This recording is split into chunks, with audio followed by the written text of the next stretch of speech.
Okay, thank you very much for that kind introduction.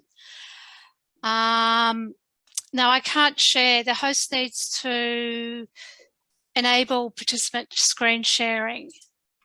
Would you be able to do that? Yes, yes. We are just going to do it. Screen share.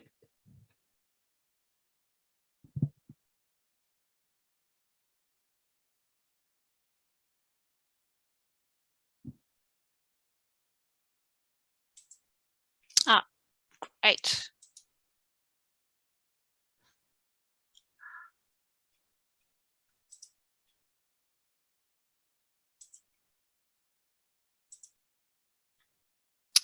Now, can you see just one screen or two screens?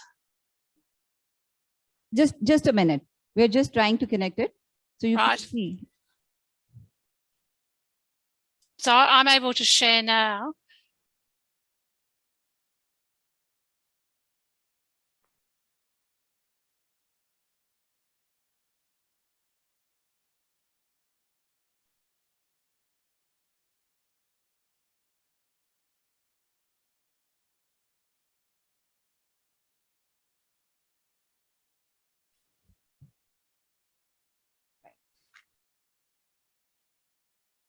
Are you able to see this, my shared slides?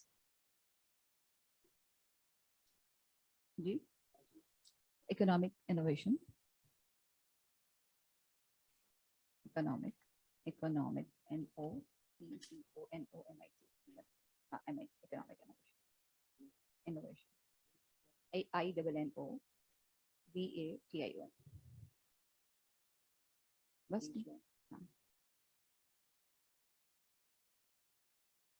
That's it. Webinar. Present क्या?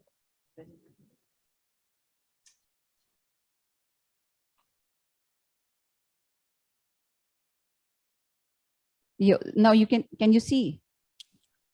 I can see my slides that are shared, but can you see them? Yeah. So can you see two slides or one slide? Yeah, we can switch. Because I can switch to, it should only be one slide that just says why innovation is so tricky. Yes. You can see just one slide? Yes, one slide. Fantastic. Okay. Thank you very much. So should I start? Yes, please start. Okay, thank you very much. And so thank you for inviting me to come and talk today. It's a great pleasure to be able to talk on a topic that's very dear to my heart. Now, I'm an economist who specialises in innovation. I'm not as specialised in Pakistani economics or the economy of Pakistan. So what I'm going to say is really drawn from a lot of the both theoretical and empirical literature in the area of innovation studies. And so a lot of it will relate to Pakistan, but not necessarily all of it. So, well, what is innovation?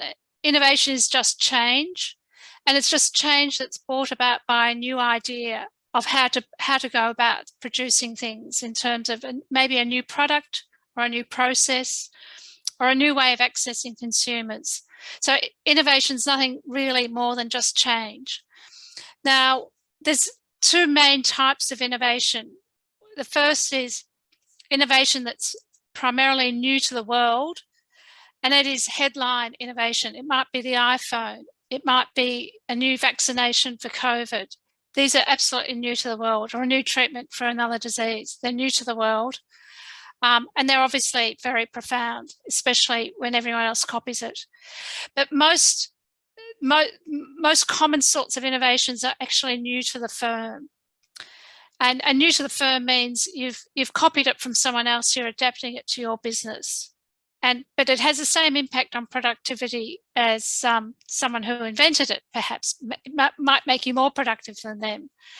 So we estimate that probably over 90% of the growth of the economy is due to new to the firm innovation. That is copying and imitation and adaptation. If no one copied, then there'd be hardly any economic growth. Everyone would have to reinvent the wheel. So copying is very, very important, and everyone copies because it's crazy to invent everything yourself and not copy from other people. So bear in mind that without new to the world innovation, the economy won't grow, because you actually need someone to be at the frontier to lead the charge. But it's new to the firm innovation. It's the copying and spread of that idea throughout society that creates the most productivity growth and the most improvement in our well-being. Now, it's often very hard to see the effect of innovation or the effect of change on our lifestyle. So what I'm going to do is just a little thought experiment. Imagine we're back in the 1500s. No reason for picking the 1500s other than it's, you know, back in the Middle Ages or before the Renaissance. And here I've just got a few pictures around the world of the sort of life that people lived back then that was normal. You know, they died very young of diseases. There was hardly any mechanisation. They didn't have sources of power like electricity, gas, you know, water power. Everything was done manually, and there were a lot of accidents, and people, you know, often people's children died when they were very, very young. And compare that with the sort of lifestyle that people in the modern world are able to achieve. You know, we have drugs that cure a lot of diseases. Most of us have access to fresh drinking water. We go to shops where we have an amazing array of goods and services. We have digital products. And, you know, a lot of us are lucky enough we can fly on aeroplanes. So when you look at that 600 gap or 500 gap in time, it's really amazing the differences in lifestyle that we've had. And that is due to change, to innovation, to seeing a good idea and copying it across the world. Now, people sort of realise, okay, we've got to have innovation, we've got to have new ideas. So let's do a lot more research and development. And that was a great idea. And since the 1960s, many countries, and here I've got a graph that is the sum of the OECD, which is about 20 countries in the world. And I've seen R&D, research and development per million of population over time. And the graph here starts at 1952, well, the green line, which is R&D workers per million of population, starts in the 1960s. And you can see that it's grown steadily over time. The last data point here is 2012. So it's not highly, it's not right up to the present time, but it gives you a very good indication that there's been a very, very strong growth of R&D workers per million population in the developed world. And that's because people sort of have realised that doing R&D actually does lead to improved standard of living. So they're saying, well, let's do more of it. And, you know, it sounds sort of obvious, but it was actually not until the early 20th century that people realised that you could directly intervene in that innovation process, the R&D process, to do more of it. So I think there's a philosopher, Alfred Whitehead in England, who said, he lived in the 1920s, he said, one of the greatest inventions in the 20th century was the invention of invention. It was that realisation that you didn't have to wait for good luck to happen to discover cowpox or discover you know, a new invention or a new drug or something that would heal a disease. You didn't have to wait for good luck or serendipity. You could actually engineer it by funding R&D and by funding industrial development. So, as I said, the green line here shows that governments have heeded that message and they've increased their spending on R&D. But what is the yellow line is the growth in consumption per hour of work across those 20 or so countries in the OECD. And it shows very clearly that growth is positive. So this is growth in consumption per working hour. since the 1960s, it's certainly been positive, but it's growing at a decreasing rate. There's a strong trend decline in productivity, or basically what is productivity growth. And that goes against that whole theory that doing more R&D leads to better productivity. We would have expected that the yellow line, the trend in the yellow line would have gone the other way, not up, not down, because we're doing more R&D per worker. So it gets back to this whole question, well, what's going on here? Why is innovation so difficult? And so there's been quite a few studies done on what are the issues in innovation that don't appear in other markets.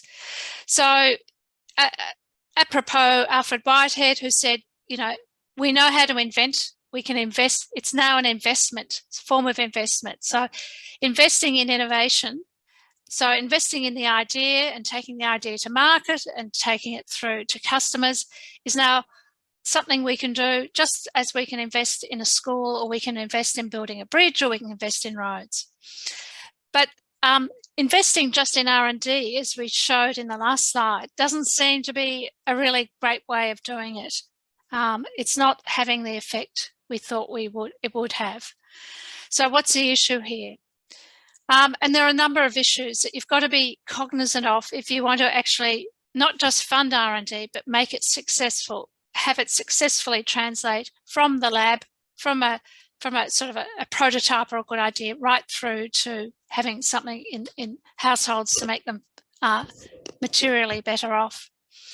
And the most obvious one is that innovation's a highly uncertain form of investment.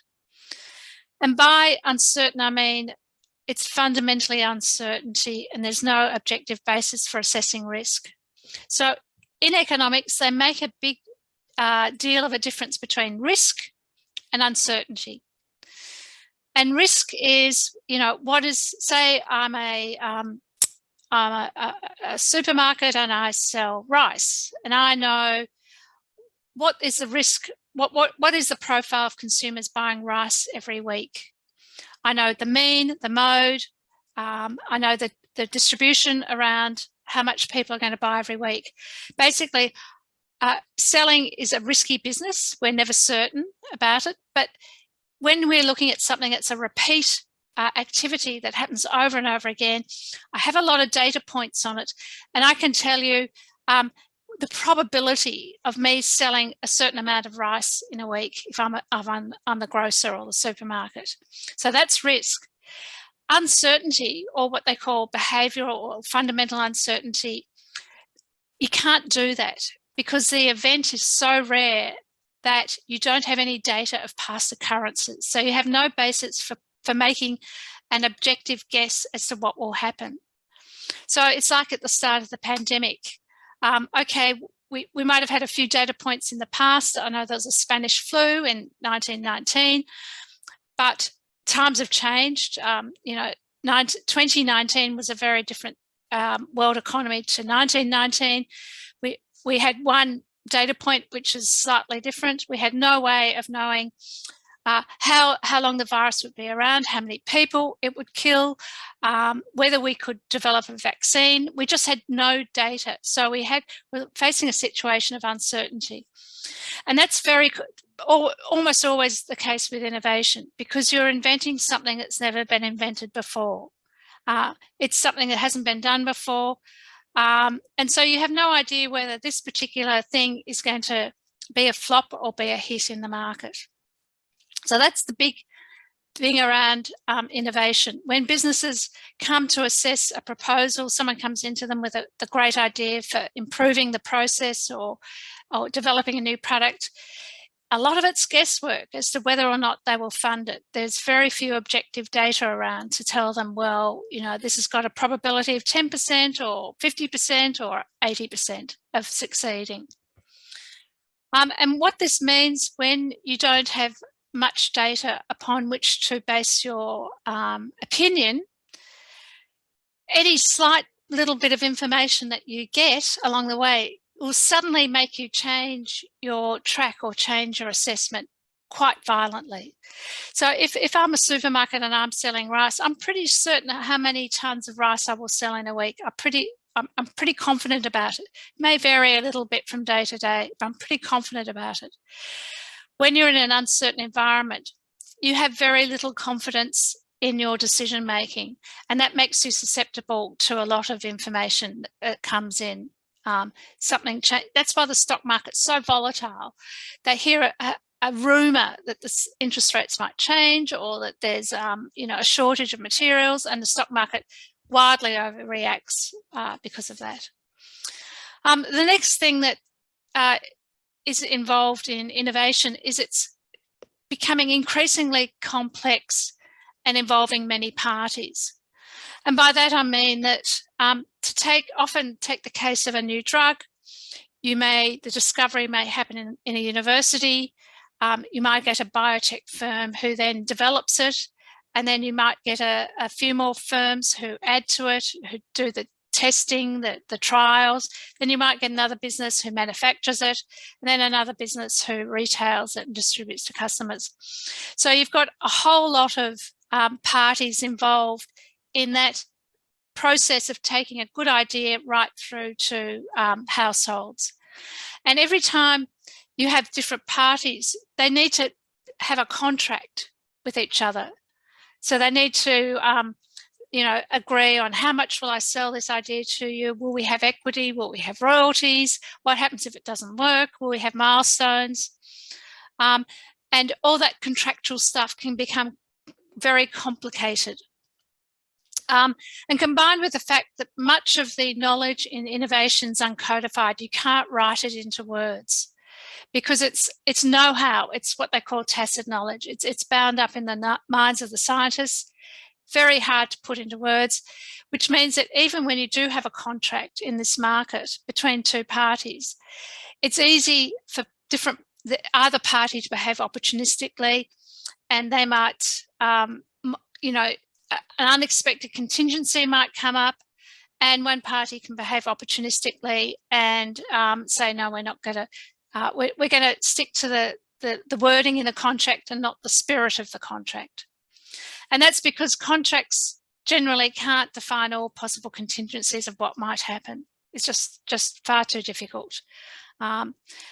So really, really important in this whole innovation process, especially when you're dealing with multiple parties, is solid institutions, goodwill, confidence in the other party, honesty and transparency. And without that, it's going to be really hard to do both new to the world innovation and new to the firm innovation. Both depend highly on it. So just down, if you are a business, or even if you're government and you're running programs, what are the innovation risks that you're going to be facing? So the first risk or form of uncertainty you're going to face is that you will be outdone by somebody else's innovation. There's another the world's a big place. It's very hard to know what else is going on out there. That not everything's patented by no means. People keep things secret. Even when they're patented, it's very, there's 100 million patent documents in the world. It's very hard to find what's in them and how it relates to what you've got. So there's always a risk that you're going to be putting your idea out or your new product out. Somebody else will have already done it and done it better than you somewhere in the world that you haven't found. Or even worse, somebody else might have a patent in the area and they're going to send you a cease and desist letter and tell you you're infringing their patent. That's always a risk for innovators. One of the biggest risks in innovation is cost. Most innovations that I've seen, or studies I've seen, show that they're technically possible and they work, but you can't sell them at a price that makes them economically viable, that people want to buy them. So getting the costs down is really, really important.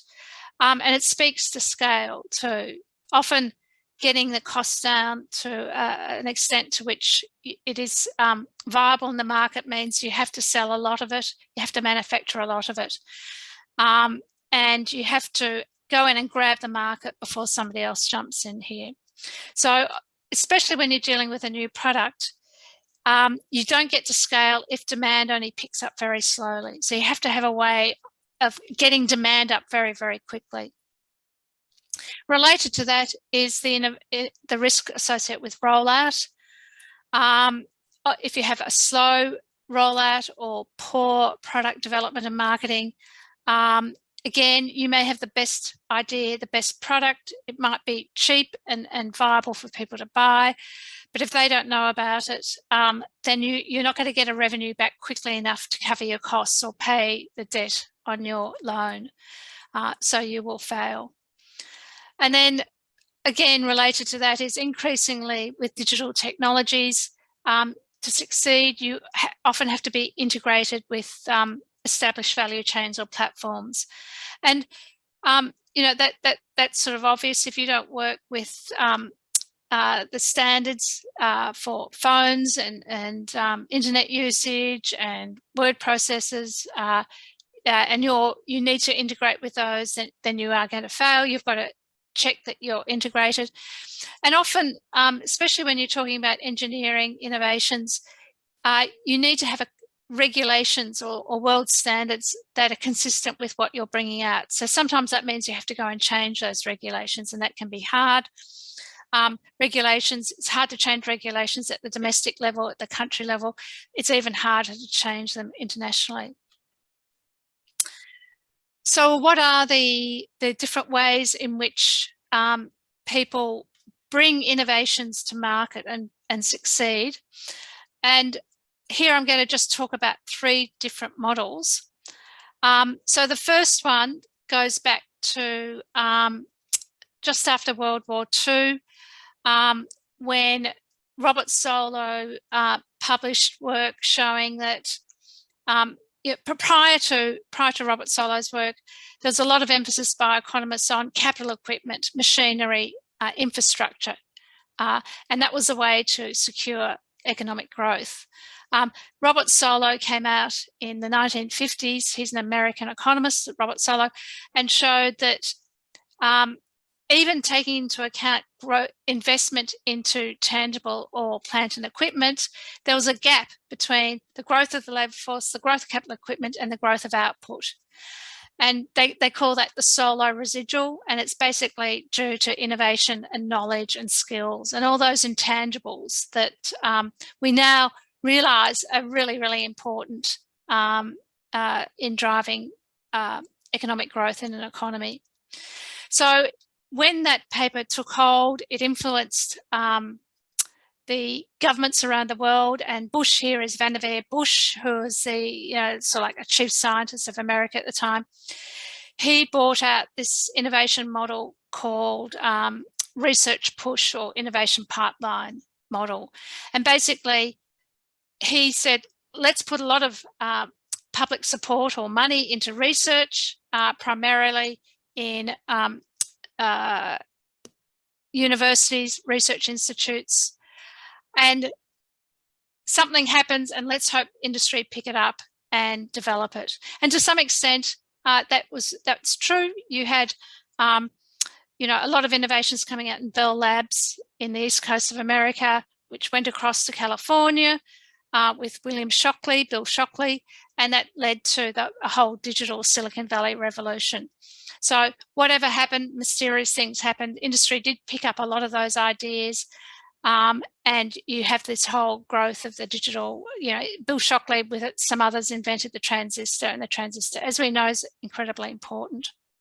So in this particular innovation model, the change agent is the hero researcher who's got the great idea and somehow driven it through into industry and been successful. The second type of innovation model is called induced innovation. It's where industry themselves identify a market opportunity. They seek researchers to do the applied R&D, and they then bring the results of that research back into the business. This model is very common in manufacturing in Japan, Korea, Germany, and China. And in this particular model, the firm is the change agent. So they're the driver. They've spotted the opportunity and what's missing. They've funded it. They own it. They probably own the patent or have some sort of contract about the know-how with the scientist, but they're not necessarily the researcher, but they are driving the process.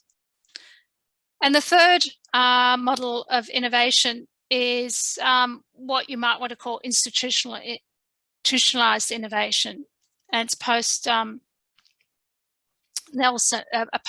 It sort of was talked about in the 1960s. And it's basically saying the change agent here is a public body that really orchestrates all the different stages and connects actors with each other. So it might be and I think often the case of the development of the COVID vaccines is probably a good example of an institutionalized innovation. The governments around the world were driving it. They were putting money into pharmaceutical companies. They were bringing scientists together. They were enabling different types of technologies to be brought into the pot to get things moving very, very quickly. The Darpa program is another example. Darpa is the Defence Advanced Research Program Agency in America. And that basically says they identify, it's a public body, they identify the problem. They then go out and do a call for parties in the economy who can solve this problem. They curate the stages of development. They might give $100,000 to a whole lot of different parties to develop the idea.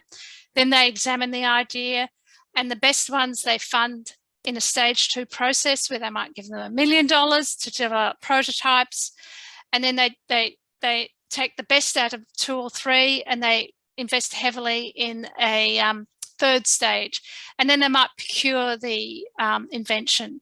So each stage of identifying the problem, getting a whole lot of people to throw ideas around, taking the idea up a notch to another stage, then finally taking it through to maybe manufacturing, is carefully curated and examined at each stage. And what the public body does is it creates an enabling environment where they can harness the best ideas from a whole lot of different businesses, whether universities, SMEs, or big firms.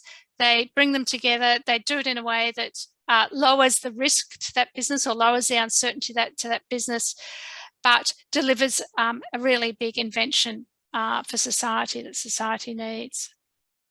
So this form of institutionalized innovation is now becoming quite popular. So each model of those 3 models that I've spoken about can include various processes, and they all, have sort of different bells and whistles. So quite a few of them have that stage gates review and weed out process, whereby they might get 10 people to come along with the idea of how to solve a particular problem. And we absolutely saw that with the COVID vaccination. There must have been about 30 companies or universities around the world trying to find a successful vaccination. They review them and they weed them out as they progress further and further towards technological readiness. There's different ideas around how you should support those stages, or if you should support them at all. The old way was grants, but increasingly governments are now giving out loans, low interest loans.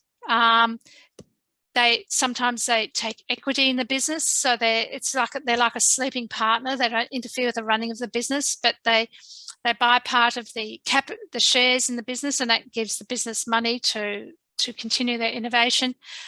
And increasingly, governments are also offering to buy the output from the innovation process. And that gives certainty to demand, because remember we talked about how one of the risks in innovation is just the demand's not there, or it's very slow, it's very small, and it takes a long time for it to pick up.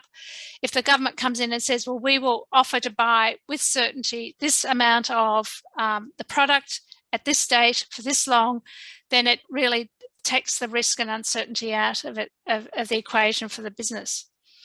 They all vary as to how much emphasis they want to put on patent policies.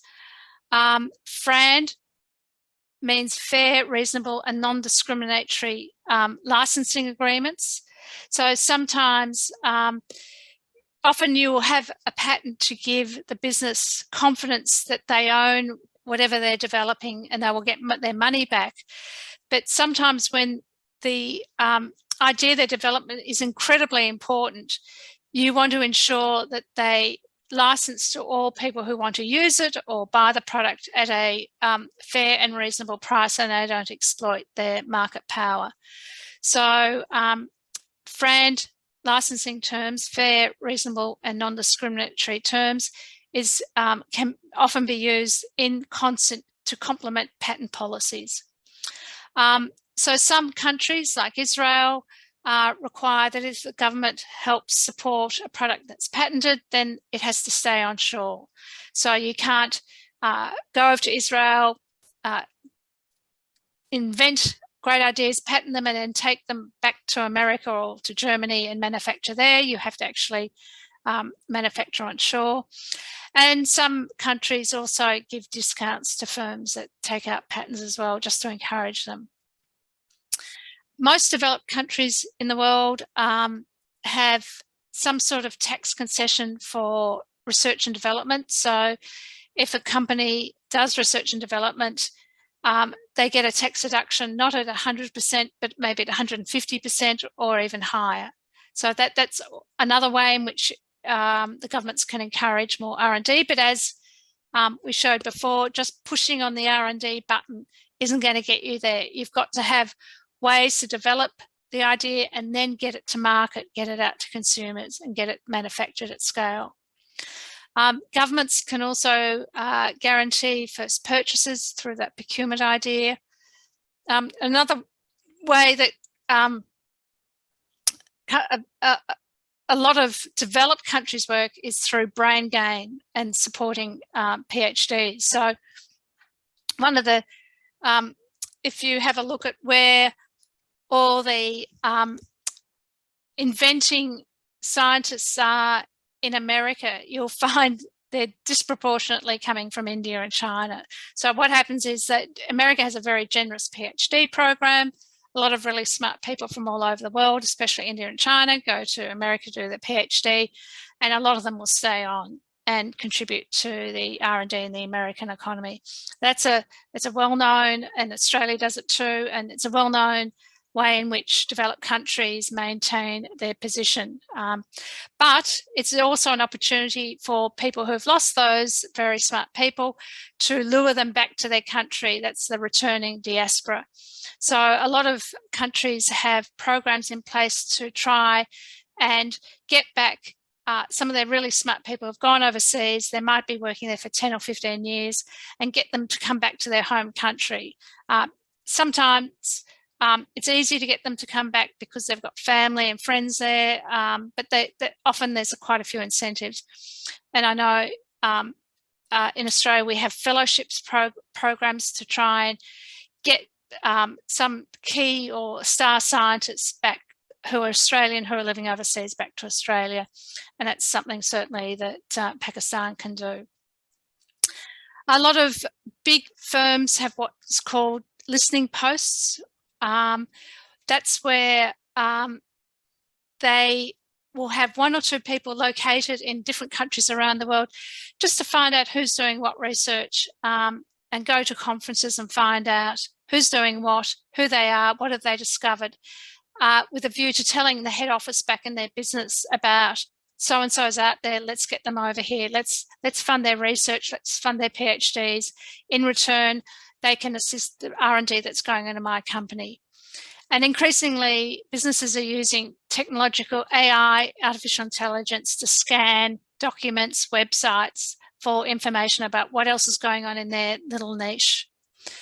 And then finally, there's talk about growth. This is quite new, in what they call innovation orchards, which is shared technology platforms, shared equipment and know-how. So these are sort of super collaborations. Some might be closed just to people who are in the tent, in the club, and some are more open. But those shared tech platforms are certainly a way in which people from all corners of the globe can find out what their colleagues are up to at different parts of the world.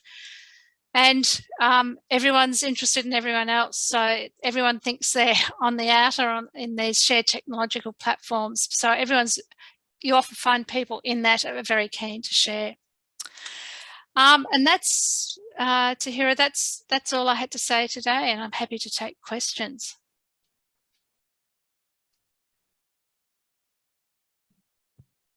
Thank you very much, Professor Dr. Elizabeth.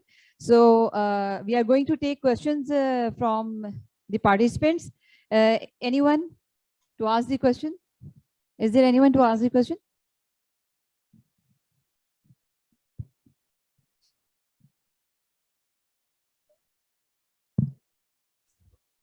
It is a myth that innovation is only done by business minds. What do you think is the role of faculty and government in it? Sorry, could you, you're very faint. Could you turn your speaker up a bit and repeat that, please? It is the myth that innovation is only done by business minds. What do you think is the role of faculty and government in it? Oh, I definitely don't think it's only done by business. And I'm sorry, you know, I realise a lot of the emphasis I had here was on business. I think innovations are done across the board. They're done in the community sector, they're done in government, they're done in the not-for-profit sector, and they're done in universities too. So let's take economists. You know, economists invented income tax, economists invented student loan schemes, economists invented medical insurance. So there's a lot of things that are done by different professions, but government is also incredibly valuable in that innovation process. So I know the government here has been going through a process of making its internal data sources open and usable to anyone in the economy. They de-identify a lot of the information so you don't breach confidentiality and privacy. But I see the governments around the world doing a lot to open up their data sets, and those data sets are very, very powerful because they provide a lot of information for everyone in the economy, not just in terms of planning, but in terms of finding out, you know, things that they can also do and improve on and how they can improve. So, and the community sectors are very innovative too. So you find a lot of community sectors I'm aware of that address homelessness or refugees. They're always thinking of different ways in which they can innovate. And innovation doesn't mean a program, doesn't always mean paying money. It might mean changing government policy. So, for example, in terms of homelessness, I know they've done quite a bit of research about how homelessness often happens is a result of domestic violence against young children, and they leave the home and they run away and you get homelessness. So I know a lot of innovations around addressing that form of domestic violence to stop runaway kids and homelessness. So certainly innovations happen across the board, and governments are very important, not just encouraging business to be more innovative, but themselves to be more innovative. Thank you very much. There is another question. Thank you, Dr. Beth. This is Dr. Talha. There's a very interesting thought that was coming into my mind while you were discussing about how innovation works at macroeconomic level as well. My question is that given the economic setting of developing countries like Pakistan, where 90% of the businesses are from the small, medium enterprises and having very weak intellectual property regimes where a lot of innovations, they cannot be protected. There's not a lot of strong support by the government as well to rigorously provide this safeguard for the new businesses or startups to protect their ideas or innovation of any different nature. Do you think innovation itself is a good strategy to pursue on the first place? And secondly, if so, what kind of innovations do you think would be difficult for the competitors to copy, and simply where should we focus? What type of innovation should we focus in this economy? So patents only apply to new to the world innovation. And what we know from surveys across many countries is businesses use many other means of protecting their new to the world innovations, and a lot, they only patent a few of their new ideas. They'll often use secrecy, especially if it's a process innovation, they'll use secrecy. Often they use trademarks to protect it, because sometimes a particular new idea is associated with a particular brand, and if that's in the minds of the consumer and they associate a good high quality product with your brand, then imitators have a hard time capturing market share just because of the brand's got that reputation. So trademarks are very cheap, and a lot of SMEs we find use trademarks rather than patents to protect their innovations. But we know also that trade secrecy is more commonly used than patents. Patents are quite rare. They're very expensive. And as you said, you need a lot of money to patent, especially if you want to get an international patent in different countries around the world. But you need even more money in order to enforce your patent. If someone's copying and you don't have money to chase them in the court of law, then there's no point having the patent. So what we find is that often SMEs will collaborate with a big firm that has the deeper pockets, who can help pay for the cost of the patent if that's what they want to do, or help enforce it. And often you don't have to actually have the money to enforce it. You just have to have the money to threaten to enforce it. So it becomes a bit of a game of bluff. But your other point about should Pakistan pursue new to the world innovation or new to the firm innovations, I think it really depends on the actual business and the capabilities, because there are going to be a lot of really capable businesses in Pakistan who really are at the frontier of their particular business and are capable of bringing out a new to the world innovation. And you certainly don't want to hold them back. But every business that's doing new to the world innovation is also almost always doing new to the firm innovation. So maybe 90% of what you do is copying, but just that extra 10% might be new to the world. So it's sort of like, it's not either or, they're really complements. But I think new to the firm innovation is much less risky than new to the world innovation.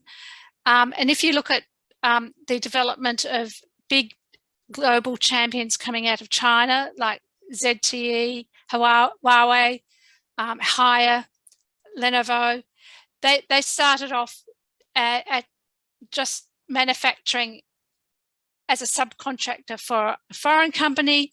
They learned how to do that really well. Then they started producing under the foreign brand, and then they progressed to either buy the foreign brand or maybe develop their own brand, but still continue to produce a similar product. So that's quite a transition that I think makes sense in terms of, they're developing the capabilities. And the capability is not just technical capabilities, it's knowing who to sell to, how to sell to them, quality assurance, what to do if there's hold up, how to run contracts, how to continuously improve the product. So they're learning that path. And now they're in the process, as you know, China's launched quite a few big brands on that are domestic global champions of their own. But I think the difficulty you talk about in Pakistan SMEs is true of SMEs in every country. Like, I'll go around and visit a lot of businesses here in Australia, and 90% of them are not at world frontier. They're not using the best technology. They're using technology that's, 10, 15 years behind the best technology in the world. So the problem they're facing is very similar in many ways to the problem that you're describing as well.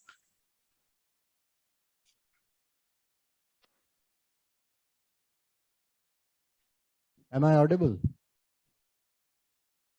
Yes, I can hear you. Thank you very much, Dr. Elizabeth. I'm Dr. Irfan. I have a very candid question. What do you think that how this innovation is helping everyone in the world? Well, to me, the people or the countries who are basically innovating is thinking more about getting the profits rather than helping the people. Any of the country who is initiating the innovation, they are making the things from other countries like China or India or Bangladesh and Pakistan, and then selling their brands again to them with more prices and getting all money out of it. So how it is, how is it working, and how it's working for the poor countries like so many countries in South Asia? That's a really good point. Businesses generally will try and maximize their profits. And, I know they do good works here and there, but generally the bottom line is they want to maximize dividends for their shareholders. So they will exploit any way they can to drive a hard bargain with people like Pakistan, Bangladesh or Vietnam, or wherever they're outsourcing part of the value chain to. They will drive a hard bargain. But there are things governments can do to rebalance that process. So you can, if you are, as a government, governments can use their monopoly power or their monopsony power to drive a harder bargain. Now, when foreign companies went into China in the 1980s, they drove very hard bargains. I mean, I think it was a great bargain for the foreign companies going into China, but they demanded that all foreign companies outsourcing to China or investing in China had to transfer their technology to China. And the government brought that in as a across-the-board thing that foreign companies had to do. And so the foreign companies did it because they really, really wanted to use the very cheap and reliable labour in China and highly skilled labour in China. So it is possible. Also, Pakistan's a huge country as well. It is possible for the Pakistan government to exploit their monopoly, their selling power. Basically, they're selling capabilities and skills to drive harder bargain with foreign countries. Israel, which is a tiny country, it's 5, 6, or maybe 8 million people now. It, as well as trying to lure in a lot of venture capitalists into Israel, it also drove hard bargains, which the government mandated in terms of, I remember I said, if the IP is developed with government money in Israel, the IP has to stay onshore. They can't just license it to the foreign country.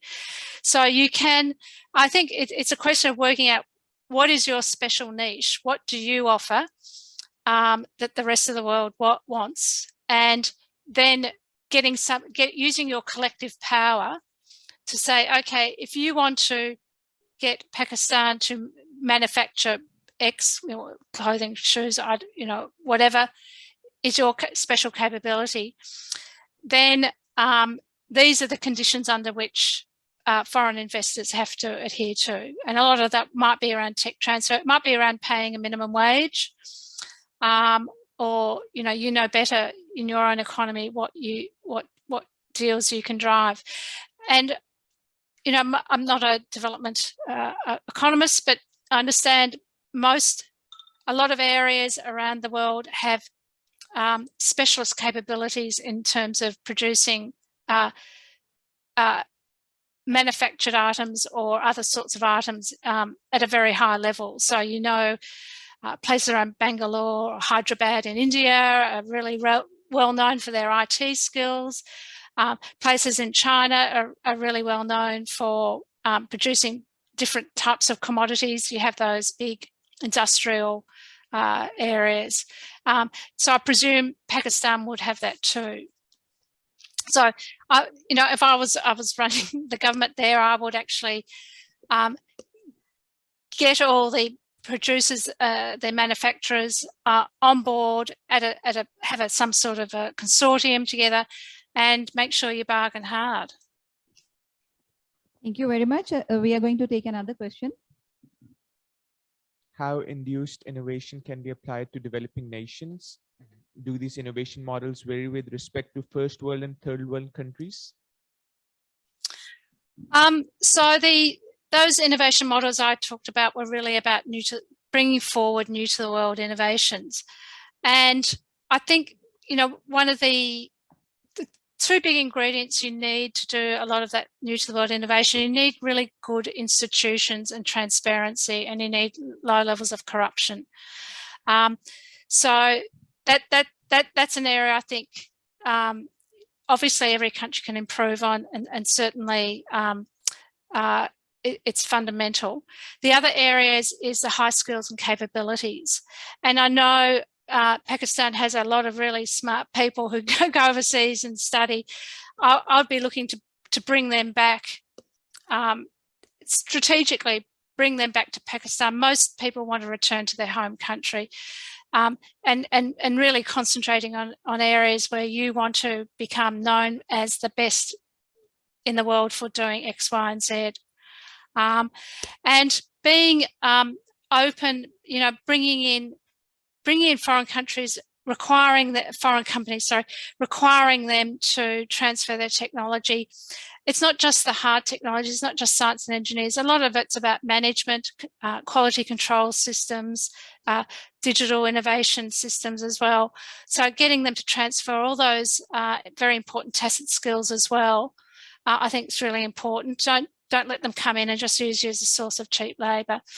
Selectively bringing in the really brainy people who are probably living overseas in a developed country, who probably want to go back home, but you know, they don't think the job's there for them, and developing. So I think you've really got to look at where your emerging capabilities are, and there's no reason why your capabilities would be any less than anywhere else in the world. Hi, this is Faraz. I have a question that you talk about the Israel twice about their R&Ds and their capabilities of developing things, and then they are promoting these in the US market. And from there, they hash to the other world. The point is this, both the China and the Israel doing the same thing. Why the Israel not providing the things to the third world countries as the China is getting inside the market of third world countries? I don't know.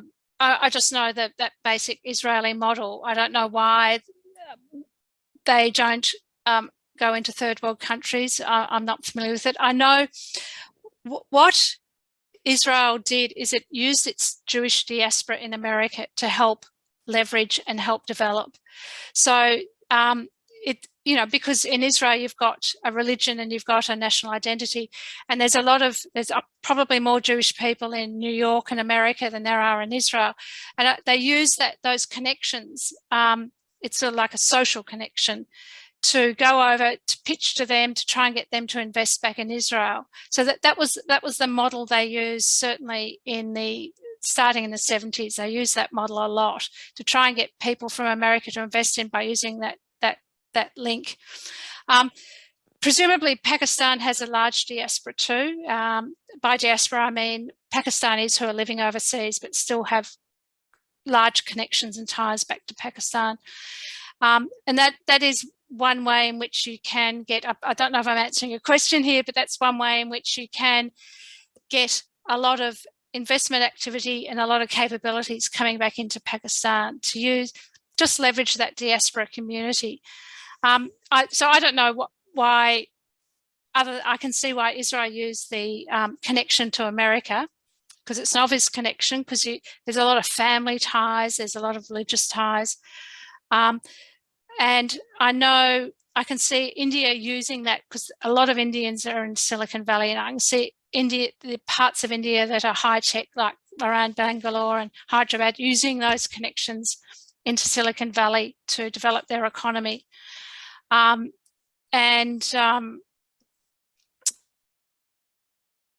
I think, yeah, so has that answered your question, or have I missed it?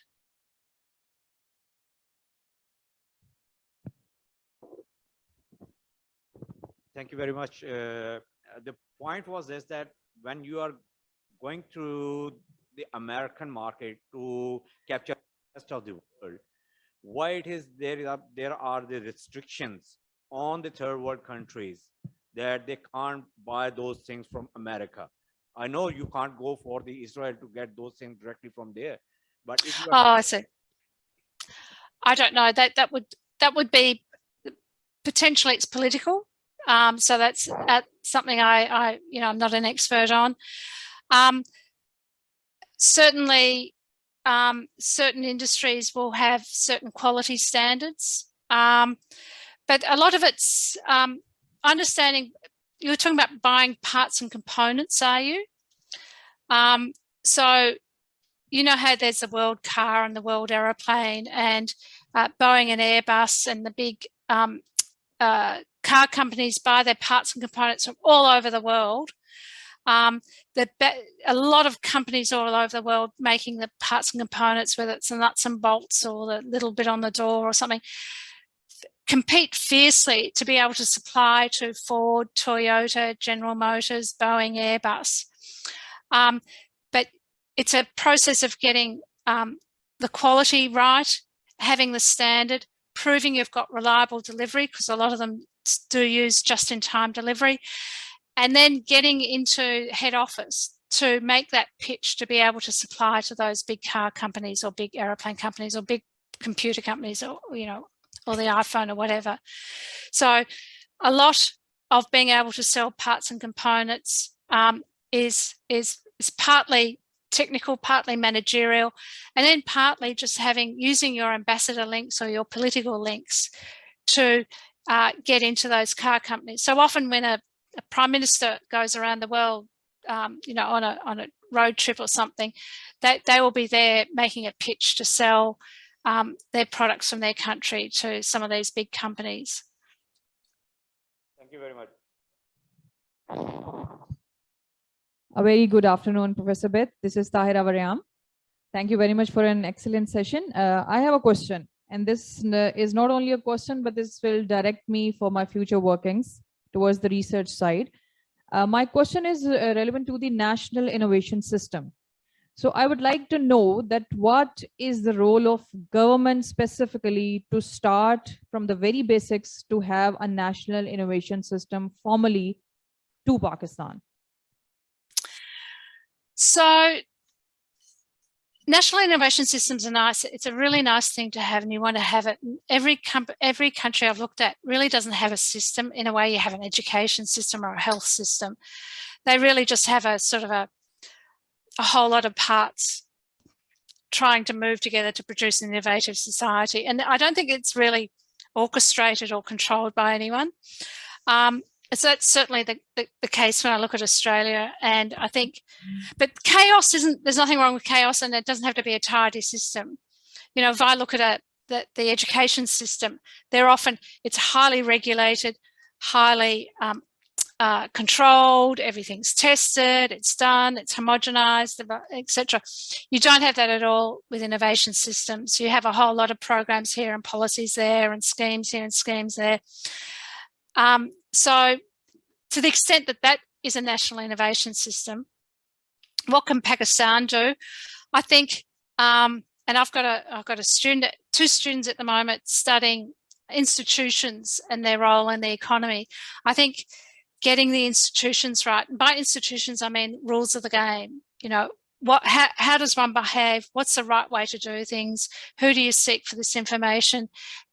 Getting rid of corruption is incredibly important, because corruption is just like a tax on business, and it means it's a tax on foreign businesses. And I know if an Australian business does work and bribes someone in another country, they get thrown into jail. It's an offence here. So getting the institutions right, getting the labour market institutions right, getting education institutions right, and getting IP is important, but it's only the sort of the add-on, I think, to a lot of these other things, will all add up and produce a national innovation system.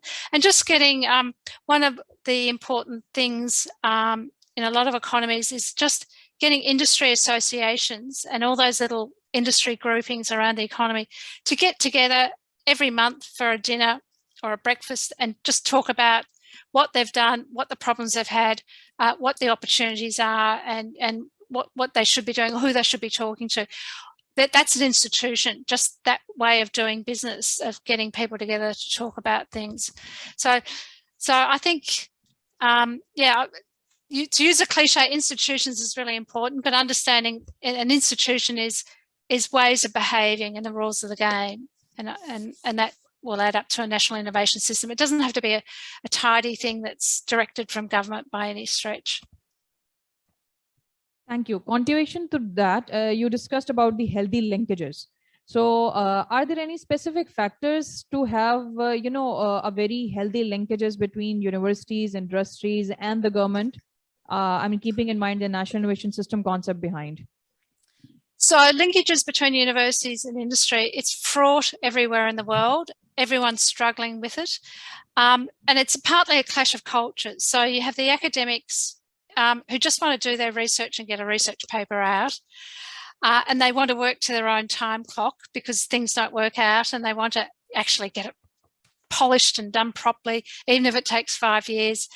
And then you have industry that works to a timetable. They want a result now, and they want it, if the contract says in 2 months, they want it in 2 months.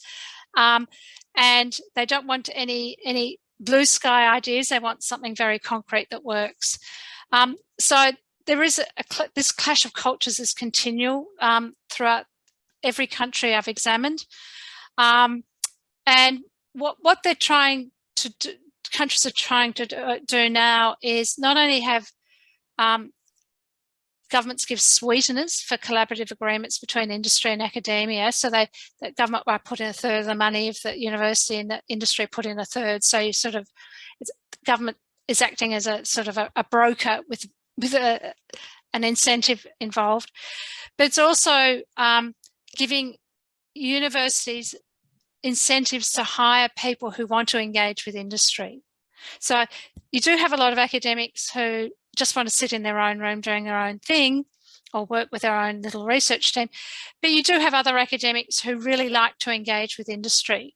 And so if you change the incentives at the university level to hire more of those people and less of the sort of more introverted academics, then you will get naturally greater engagement. So that's what a lot of universities around the world are doing. Thank you very much. We are going to take the last question. We're talking about radical and descriptive innovation. Education sector primarily revolves around both.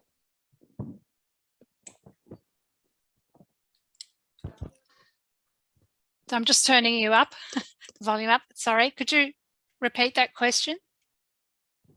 Talking about radical and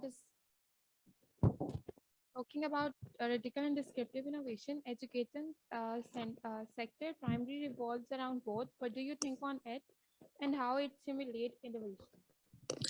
Tahira, could you repeat that question? Because it sort of can came and went repeat it for me. I can repeat it for you.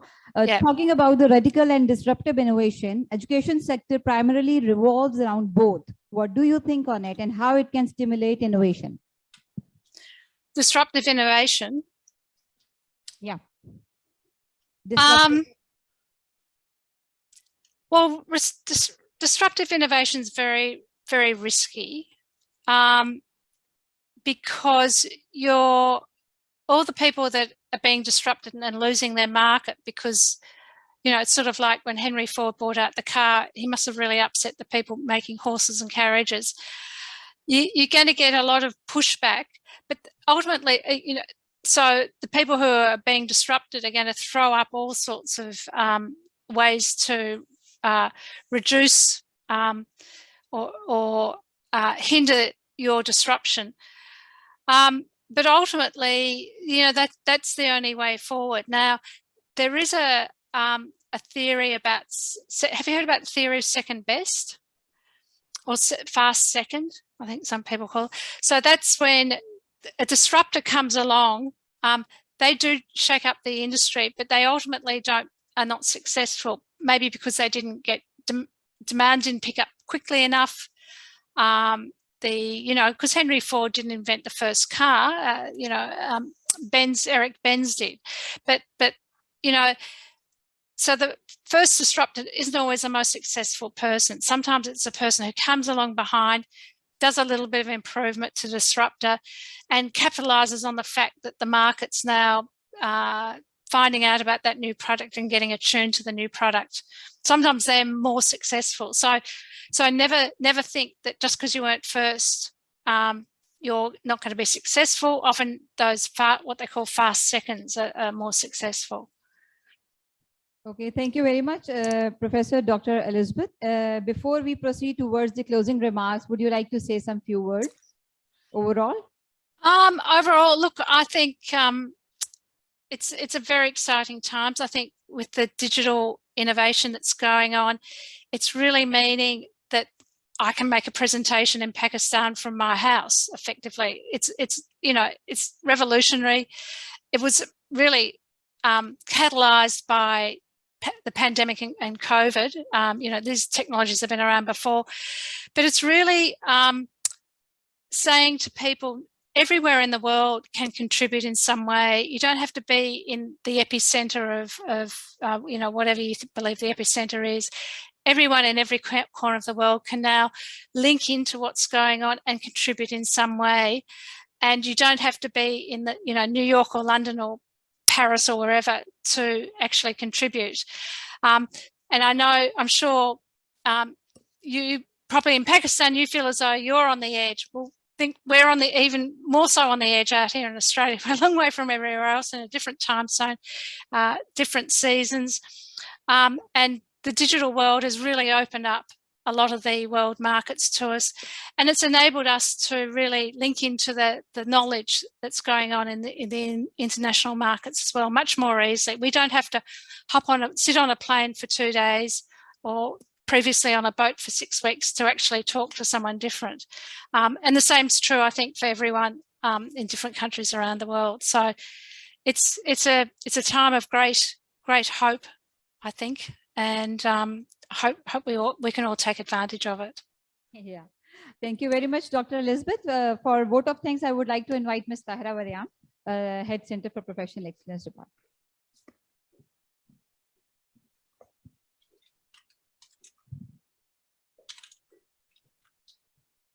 Okay, a very good afternoon, Professor Dr. Elizabeth Webster. I would like to thank all the audience here, specifically our students who want to learn from the international exposure and have an urge to grow. To the worthy faculty members who out of their busy schedules always take out time for their such interactive learn platforms, on behalf of University of Central Punjab and Center for Professional Excellence, I would like to thank all of them. We've got Dr. Irfan Siddiq here. We've got Mr. Faraz here. Thank you very much, sir. Mr. Farooq Tariq Batsap. We got Dr. Hadia Awan here. Mr. Hanan, thank you very much. And Ms. Kamal Zahira, thank you so much for being here. And anybody, I'm missing the name particularly. And a very sincere gratitude to our esteemed speaker, Professor Webster. Thank you so much for your time and keen insights on innovation and how tricky the innovation is. Thank you very much for this. Making this tricky thing, doable to all the innovators here. We would like Swinburne University of Technology Center for Transformative Innovation and your good self to be a part of our, digital webinar series for a longer time period. And we look forward to have you here in a very educated and learned platform. Thank you very much, Dr. Beth, once again. And we look forward to, practically execute the things we have shared today. Thank you very much. Thank you very much. And thank you very much for Thank inviting you. me. Take care. Take It's a care, pleasure. please.